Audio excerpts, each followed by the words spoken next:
I love talking to teachers because teachers go, I can use this, I can't use this. Oh, I'm going to use this, I know this, and it's kind of just about me getting out of your way and doing that. But the first thing we're going to do is exploration of Shakespeare's text through gibberish and gesture. Okay, so here's how these lesson plans are formatted. Oh, Frank and they just keep showing up. They're really great. Those are our fearless leaders.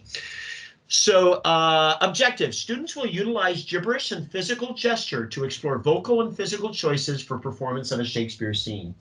Those of you that are teachers, you know that wonderful world of objective. Okay, that's what we're going to do. Talks about the intended audience. Here's some materials that we're going to use, but they're embedded in this down here.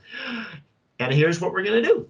The following exercise will connect students physically. Can you see me when I do this, when I bring this attention there? Can you see me scrolling that around? Okay. Okay. So start with any theater game that engages students in their voices and their bodies. So it can be anything. I mentioned 2 that you can use here, but they could be the games that I gave you this morning. It could be any type of game. It could be purse. It could be any of those. Okay. You will connect physically. What are you doing? Okay. And or Gibberish Salesman. So here's how you play What Are You Doing? How many of you, show of hands, have played What Are You Doing before? Anybody? Cool. I'm probably not going to play it with you. I'll just do a little sampling. We're in a circle. I start an activity. Can you see me? Can you see me in that little corner? So I'm digging. And Leslie is right beside me, and she asks the question. She says, what are you doing? So Leslie asked me what I'm doing. Yeah. Oh man, she's already ahead. She's already ahead. Yes. I've been watching my Commedia dell'arte videos. Yeah. She's already ahead. She jumped to gibberish. So well done. Sorry. So that's okay. This is not move to the head of the class. I have a star. I just put a star on your forehead. Well done. I'll do it right. Yeah. So all she needs to do is to just ask me literally the words, what are you doing? Okay. So she asks. What are you doing? I don't say what I'm doing. I say something else. I say eating a sandwich. She starts eating a sandwich. So start eating a sandwich. Let me see you eat a sandwich, Leslie. And at that point, Megan asks her, what are you doing? Ask her. What are you doing? I'm petting my cat. Well done. Did you hear what she said? No. Also, I put in the chat, I can't see you guys. I just see the I just see my picture and I see the outline screen. So I'm going to stop the share. And now can you see us? Hang on. I just see like the icons that have people's initials. That's what I saw last time. I didn't even realize I could see you guys. Yeah. Now can you see us? Mm-mm. Go up to the 3 little dots and see if you've checked gallery.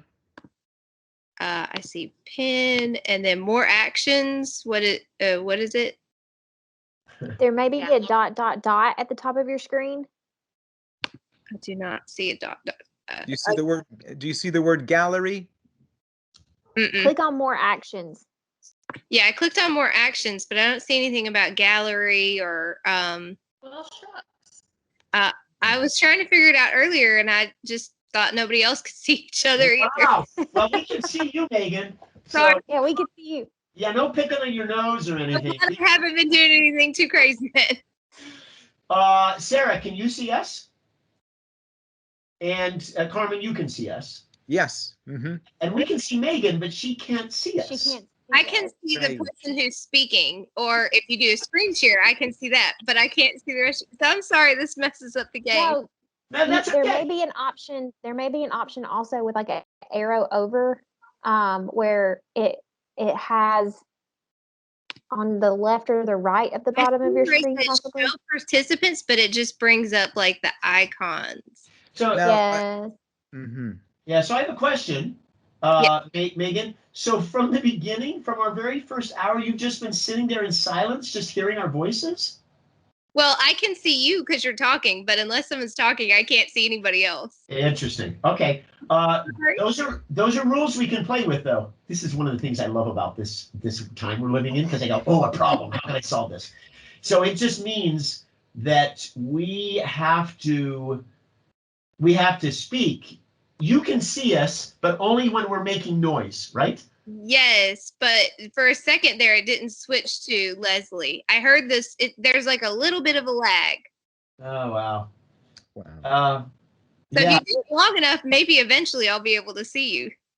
that's bizarre. Are Sarah, you using the app? Are you in a browser? I think I'm in the browser. I think I clicked on the browser one because I don't have the app, but I could try to log out and download the app. And No, you're good. Yeah, I will stick figure around. this out. Stick around. I'll just know. Well, and you still are able to see what I'm showing online too, right? You're still. yes, sir. Yeah, I can see all the screen shares that you guys have done, and I see you right now. Can I just tell you, I love teaching workshops in the South. You are just so amazingly polite. I have not been called sir. I'm so sorry. I don't know how long. It's just it's the most beautiful thing in the world. The most politest people. She called me sir this morning too. I didn't even notice. Oh no! Well, yeah, no. It's a beautiful regional thing. We're so rude out here in the West. Anyway, so long story short, she couldn't. We just found out. Isn't that great? We found out that Leslie couldn't be seen by Megan. So, but she goes on. She continues. It goes in a circle, and they continue with that process. And you can notice too that this is a game that we can still play via Zoom, provided all cameras are on and working as well. Okay, so then after you're done with that, you shift to the next game, which Leslie started to move to ahead of time, which is called Gibberish Salesman. And the way Gibberish Salesman works is you speak in gibberish. In other words, I don't speak in English. And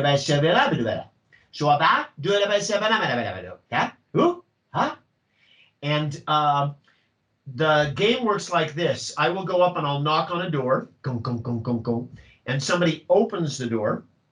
If I'm playing in a Zoom format, you would have to do the pantomime here over Zoom. But if you're doing it in a regular format, which most people are playing in, this is a great thing to do at home, by the way, Sarah. You'll love this game. So you got all the families up there. Kid comes up, knocks on the door. Other kid opens. Hadaba! Husaba! Hasaba! And he tries to sell the person something. So he would go up and go, Hadaba! Hadaba! Psst. Ah! Psst. Ah! Psst. Oh! Ah! And then the other person takes the item, if he knows what it is. If you're doing this with younger grades, sometimes they got to perfect their pantomime. But I'm teaching inflection here, right? I'm teaching, I can do a love scene like this. I can do an angry scene. I can do multiple scenes. Despicable Me made this game so much easier. The minute I go into it, they say, oh, you're playing minions. Yeah, you need to talk like a minion.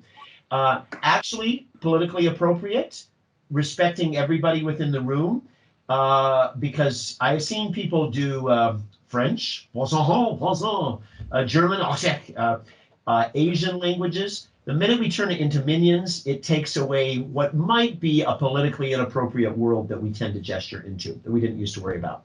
So yeah, it's just nonsense words. Many times students are uncomfortable with this.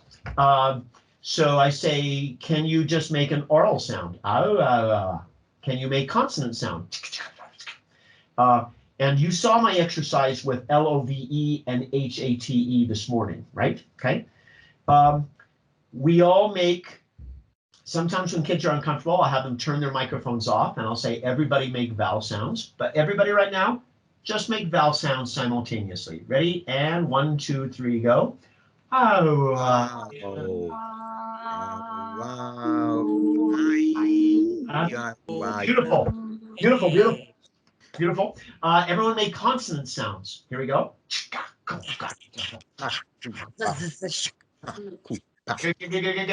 If you were to write a love scene, would you use more vowel sounds, or would you use more consonant sounds? Vowel. Correct, correct. So what's interesting in Shakespeare, he does it automatically. I know not why I am so sad.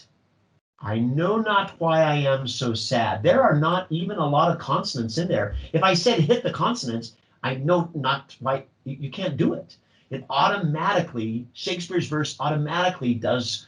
what it wants to do. Blow, wind, come, rack. At least I'll die with harness on my back. Consonants clearly being used with that. Tomorrow and tomorrow and tomorrow creeps in this petty pace from day to day, talking about his wife's death. Somebody comes in, they come running in, and you lay these words right on the page, right in front of the kids, and they'll see it. He goes, the castle is being marched upon by trees. And he said, if thou liest, upon the next tree I'll hang thee till famine clings thee. It's not, so he, with language, vowels, consonants, automatically does that. Okay, so back to the lesson. That was fun, looking at your faces, including Megan's. Wonderful. Let me pop back to my little tray. There it is. Let me pop back to my screen. Oh, don't do that. I want to see your faces. Come back up. Can you see it? Is it there? Mm-hmm. Okay, so here we have the gibberish exercises. There's a description of what are you doing. So if you forget the lovely experience that Leslie and I had, it's right there. If you forget the Gibberish Salesman exercise and you don't know how to play it at home, Sarah, it's right there. I'm just saying you're going to play it at home. You'll play it with a bunch of other kids too. And now it's time to go in. Were you able to understand your partner? What behaviors or vocal choices did your partner make to communicate? I did not insert into this lesson the little sidebar that Michael Barwin goes into. I go into sidebars frequently. So remember love, hate, vows, gibberish. Shakespeare Scenes. Divide the students into pairs. Provide each pair with a copy of the Shakespeare Scenes handout, which I'll click on shortly. Students will quickly choose which scene they will be exploring. Once they've determined which scene to explore, students will explore the scenes by performing them 5 different ways through the following exercises. For a video description of this process, you can go to Shakespeare Scene Work, okay? So you're going to see my actors demoing this, doing this same thing. And I'll bring that up here in a minute, but let's check and see what I've done with the Shakespeare Scenes handout, okay? So I don't have descriptions of the scenes because I want them to explore what's happening in them, okay? So, I love thee not, therefore pursue me not. Where's Lysander and fair Hermia? The one I'll slay, the other slayeth me. Thou toldst me they were stolen into this wood, and here I am, and wood within this wood, because I cannot meet with Hermia. Hence get thee gone, and follow me no more. You draw me, you hard-hearted adamant. And then basically I asked them to do the following. Number 1, read through the scene and translate it. Find out what's going on within this scene. Put it in modern English.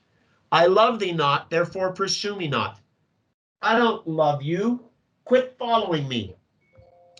Down to Helena's line, you draw me, you hard-hearted adamant. You bring me to me. And yet you can't, so you have them translate it. They'll start to giggle and laugh because I want them to act the scene out in modern English, okay? Because, I don't know why I feel this way, but because Leslie and Carmen are in the room, I feel like I want to tell you what scenes I've chosen here, okay?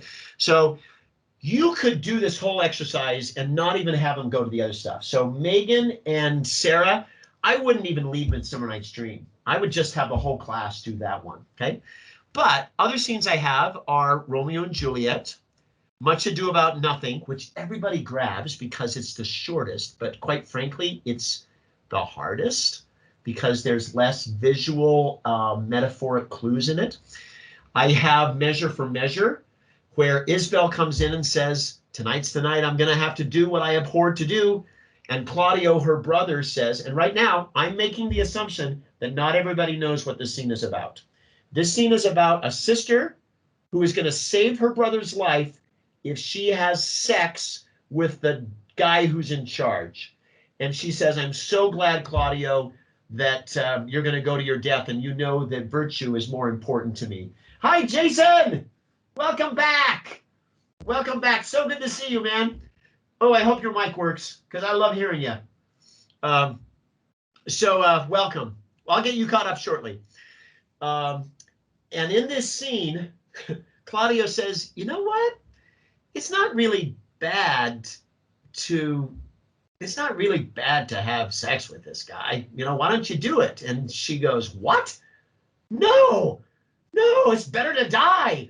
It's a beautiful, beautiful scene about two different values and a sister. And you'll notice I only do a short version of it. I don't do the whole thing, okay? I don't show the end where she says, bag it, brother. Just, you know, it ends up happily. This is the Othello scene and about the handkerchief. And then we have Julius Caesar scene, the tent scene, okay? So I'm going to go back here now to this here. You're going to read through the scene vocally. You're going to translate the scene into modern English and act it out fully. Then they're going to perform the scene as if it's a melodramatic silent movie. Okay?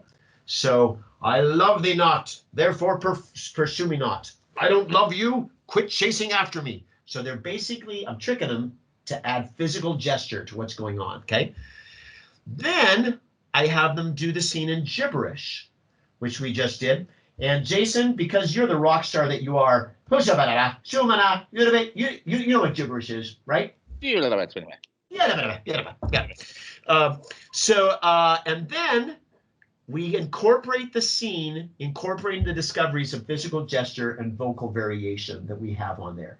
And they are so grateful to get that text back again. And they are so good with the text once they get it back. So I saw you pointing, Leslie. I think that was your way of saying amen, I love it, all that type of stuff, right? Go ahead. Yes. What say? Every show that I direct, every single one, but there's some that it works better for. I do what's called a soap opera run, where they're forced to overdo everything, because it also forces them to put their attention on the other person and strongly get their point across. So yeah, that's one of my favorite runs. Perfect. I'm going to jump back to Shakespeare Scenes here.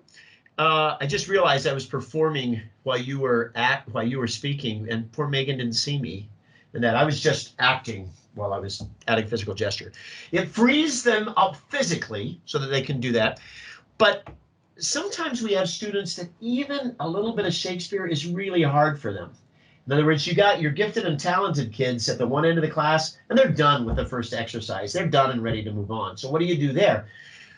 You don't need to do the whole scene.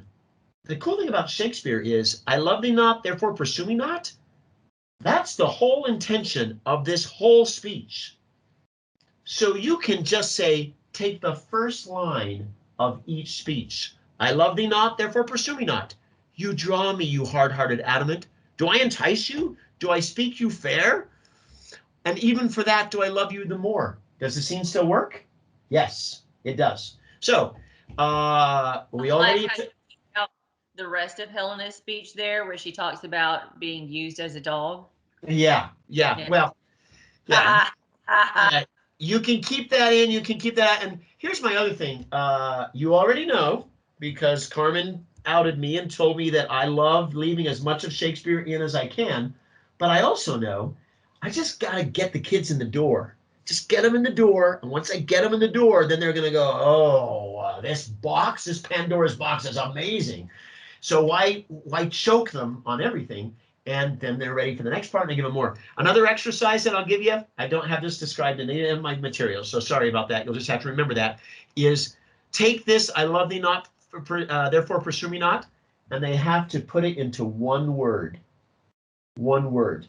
So, no, she says, yes. So some of the kids will say a word that he says. Yeah, you can use a word that he says, or your own word creation. There's a great improv game where you make one-word scenes. Hi. Date? Yeah. When? Tonight? Nope. Why? Dad. Oh. Why? And you can just create that scene just with one word. And it allows them to put all of their acting into those one-word things. Sarah, I love your taking notes, man. You're amazing. Just noticing that we're seeing all that. Way to be engaged there after that. Okay, so they perform the scene in gibberish. They perform it this way, okay? And they can use that with anything, but it allows them to explore it vocally, explore it physically, and then when I go back and evaluate the scene, so here's what we're going to do for our assessment. Students will be assigned other partners, have them select another scene, and then the students will repeat the process and explore the new scene with the physical choices and the vocal choices. All right, I have to be very careful. It's 12:56 my time. I've got an hour. I'm going to open up this Pandora's box, And because you're really great teachers,